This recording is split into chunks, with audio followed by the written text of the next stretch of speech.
Equanimity. That I got that right? Equanimity. What's up, y'all? It is your girl Ash, and thank you as always for checking your girl out here at Ashland. If you're new, what is going on? Thanks again. Welcome, as always. Kick back, relax. You're always welcome here to chop it up with me, especially when we do these recaps. Love to always chat, so make sure you leave some comments below so that we can talk about what your thoughts are of this episode. It is a little bit late here with a lot going on, so you definitely want to chat back, catch up with me, see what's been going on, so you can know and keep up with this craziness and crazy life that I have been going on. But nonetheless, so Black Ink Crew, episode, where are we at? 17, Equanimity. That I got that right? Equanimity. Yes. So, all right, y'all. Just not even to even right here. Boom. Sees did go to Columbia, seems like, to support his lady, and then basically things hit the fan. Not It doesn't seem like too long after him being there. So they get into it about some things. He always is already had been feeling the way because he felt like she hadn't been there for him when through the whole court date situation. But he feels like he put that to the side to try to deal with her. But all of a sudden she, now he's put his life to the side as well as those feelings to, be there for her through her surgery, through her recovery, only for her to say to him, oh, well, I'm doing a fast from everything negative, including you. Like, gut punch to the neck, to the gut. Like, I did just say gut punch, right?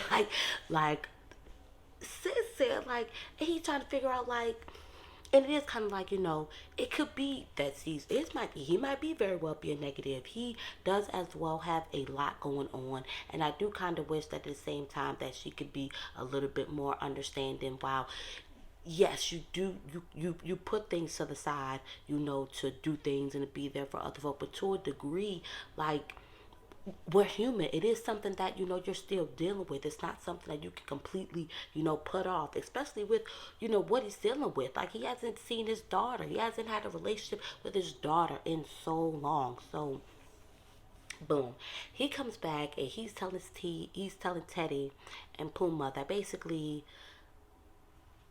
I'm moving out. And of course Teddy, oh, hater, just of course Teddy's just like, oh, word, bro. Like, Teddy from the beginning did not necessarily like her necessarily from the jump or whatever. I won't say he didn't necessarily like her. He didn't like how she handled the situation with Cheyenne and the back and forth on social media, and I could definitely feel him. Like, this is your man's daughter. You over here going back and forth with her like she's a grown person. Even if she was grown, that don't make it right. But at the same time, she's a whole child, and you going back and forth with her like, are you serious? Like, sis, like, no. Totally believe that she was in the wrong. But for, it's a little bit out of place, I think, I feel like, for Teddy to feel like, oh, yeah, you need to leave her. She's not for you, blah, blah, blah. That's for C's to figure out. That's for C's to figure out. That's for C's to understand and go through, whatever. Whether Teddy is right or not. But don't tell that man what to do as far as, like, his relationship and that you're happy about it, kind of like, basically, or whatever, whatnot. So, he really does, y'all, end up, like, moving out. He does, like, move out. He lets everybody know at the shop, like, hey, I need to go down to Atlanta, wrap up some ends or whatever or whatnot. But when I come back, we're going to get this thing on the road. Like, we're going to be back on our thing. We're going to, back on our, be back on top of our, our game or whatever, whatnot. Let me slow down, because why am I rambling on like so much, right? While in Atlanta as well, not only is he, going to be moving his stuff out, he also, of course, has a little business, and he's going to be tattooing, BRS cash or whatever or whatnot.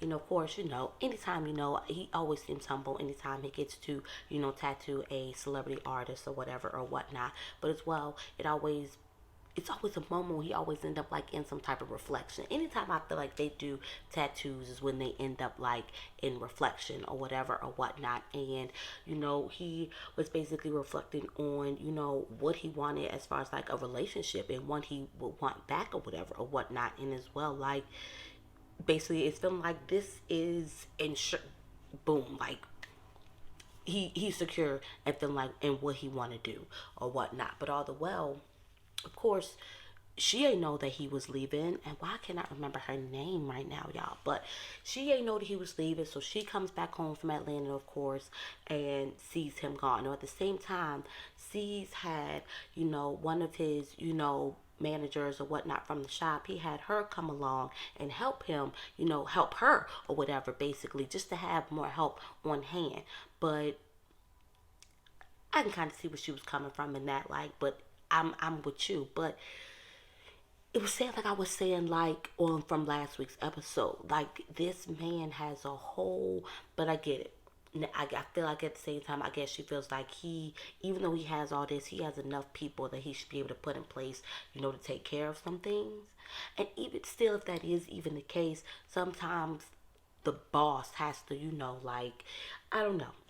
Maybe I'm giving these excuses, um, but they got into it hard, like just again, and basically she feeling like that C's does not, there's no emotional support. He's like, yeah, there's no emotional. I'm a provider. I provide.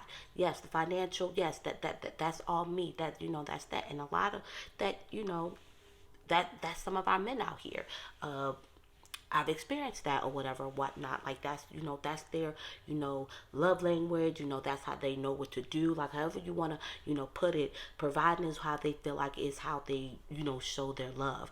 And for, women, whatever else, we need that emotional side. And when we're not getting it for us, that's stifling. We're very like so. That was rough. Like just to see, like he left, of course. Like, but presently, I think they're still back together. So, nonetheless, that was a little rough. But anyway, back at the shop, basically. Now, besides what's going on with C's back at the shop. Now, surprise, surprise, Van actually comes in. C's kind of had him come and, keep an eye on the shop. Van is from Black Ink Chicago and was, one of the founders of Nine Mag and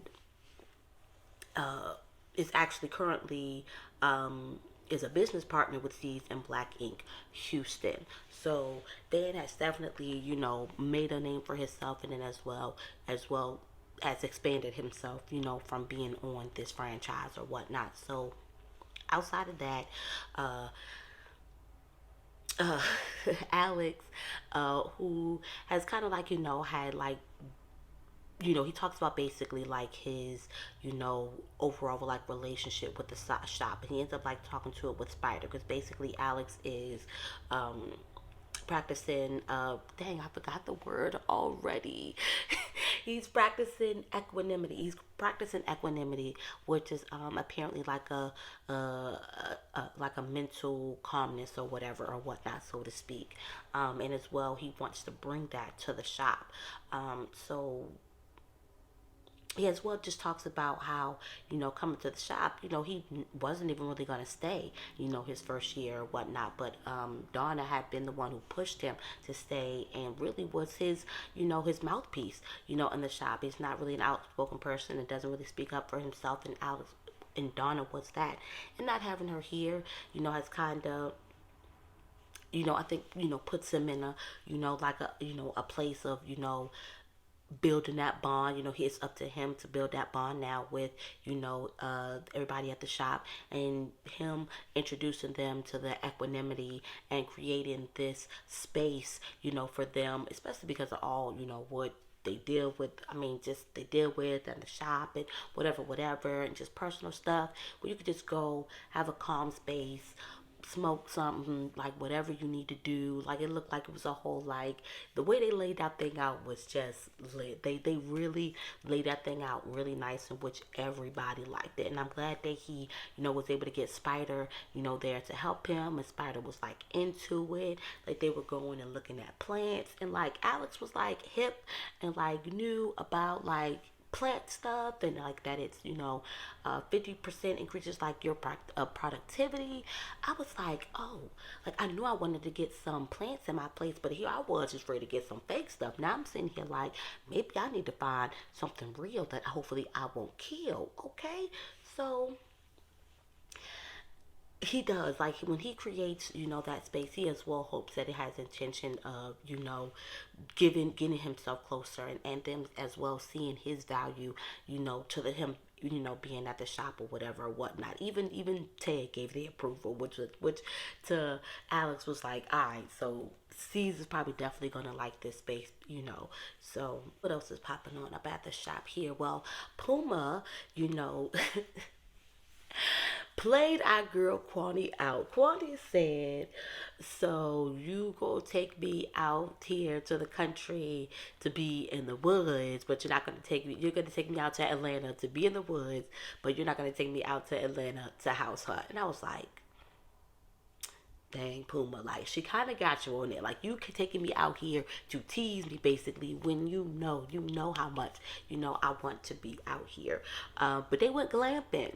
And as always, like his mother-in-law and his grandmother-in-law, they tag along or whatever or whatnot, which I ain't even tripping because most likely, like he seems to have a good relationship with them, especially after all these years. His relationship with Denise, and then as well, I'm sure they're like a big help, with the kids or whatever or whatnot. So, you know, they got to, enjoy that and fish. And even though he was outfished by his mother-in-law, she caught a fish.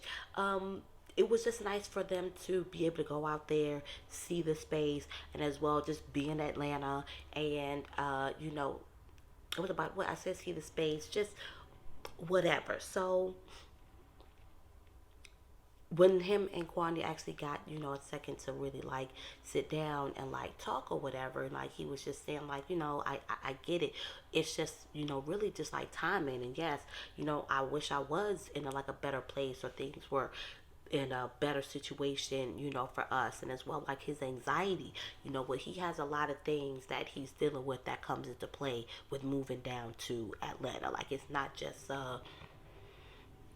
hop, skip, and jump like it is, for Kwani. Like she's like, all right, boom, let's look, let's boom, the boom, boom, and we're out of here. We're out of New York. And he's like, slow down a little bit, but at the same time, them having that space, excuse me, them having that space, them now having that, put Kwani at ease to just be like, okay, this is like at least a step closer. This is like at least, one step closer, to getting there. At least we have this space, and no matter what, nothing is stopping us from coming down here. We can come down here anytime we want and visit this and then, enjoy this. So it's coming, Kwani. I'm pushing for it for you, Kwani, because I know, she want that move, so bad. And I'm pushing for, Puma, because he really seems to have a, lot, dealing with, a lot as far as like making that transition, for his family. So I really definitely hope that he's able to, find peace, in that. But with them being at the shop, like it does like kind of like bring up again, more Donna or whatever or whatnot. And I'm not gonna lie, like I be salty the way I feel like that they be dogging her. Like I do feel like they be dogging her the way they be talking about Donna. And as well, I can only imagine how that makes Alex feel and how awkward that could possibly, make him feel, when they do that. Teddy like just felt like we're just going in, when Dan had came in the shop or whatever, and just talking about, he was the one that asked about her really or whatever or whatnot. And Ted just, whatever. And of course, just explaining the situation, with Walt not there. Like, he gave a nice little, quick little spiel and catch Van up on what was the latest, at the shop and whatnot. So, it seems like, Van might be here, for a while or whatever, possibly holding things down. He's, of course, he got people coming in there for him, to get a tattoo. He just of course talks about his history, with not mad, like, because I think, yeah, because he was like, I actually was an A1 day one, because of course Teddy was trying to throw Teddy through, throwing shade at Donna, saying that she was mad, acting like she was an OG when basically she really wasn't. And Van was like an OG on his show, like he was one of the ones who helped Don Matt get open. Even though I think Ryan said something different, he said that was his shop. So nonetheless, like we ain't gonna go down that rabbit hole. But he talks, talking to them about, running Houston, and Tati wanting to, asking him like how, what's the best way to approach these, because I want to, open up a shop. Why did they laugh? Like, what? Like, it is kind of just like you want to open up a shop, like you don't. Okay, maybe I shouldn't say that, because just because she does a tattoo does not mean that she can't open up a shop. But I mean, like, I ain't mad. Okay, don't do it, Ashley. I ain't mad, Tati. Do your thing. Like, do your thing. Reach for your goals. I'm with it. I'm gonna not be a hater, and I'm gonna leave it at that. What I am gonna trip off though, because they were talking about, they were showing the shop, the Houston shop or whatever. And of course, it's lit, it's nice. They got a nice aquarium with sharks, right? So here comes Spider.